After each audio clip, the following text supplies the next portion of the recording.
Magandang araw po sa atin lahat. Ngayon po ay ating tatalakayin ang isa sa mga naging santo ng ating simbahang Katolika ay walang iba si Saint Tiranius. Ngayon po ang kanyang kapistahan, Pebrero 20. Siya po ay naging isang pari sa Mauritius, Africa at siya po ay inordinahan noong ika-4 na siglo.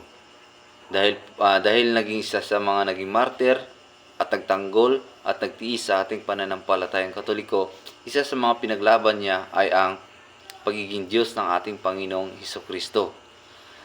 Pinaglaban niya yon kay Arius dahil si Arius po ay dating pari na kung saan ay ang kanyang paniniwala na si Kristo ay tao lamang na pinadala ng Ama. At si Arius po ay nagtayo ng sarili niyang simbahan. Dahil po tayo ay naniniwala na si Kristo ay Diyos at totoong tao. Ayun po ang pinaglaban ni Saint Tiranius na si Kristo ay Diyos din.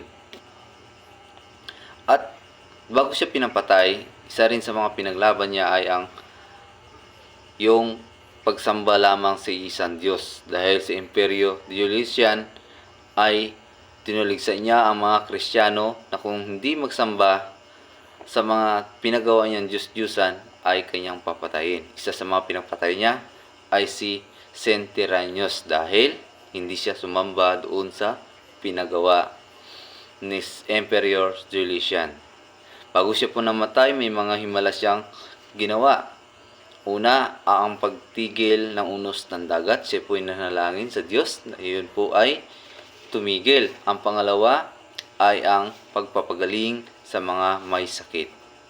Kaya Saint Tiranius, ipanalangin ninyo kami. Amen.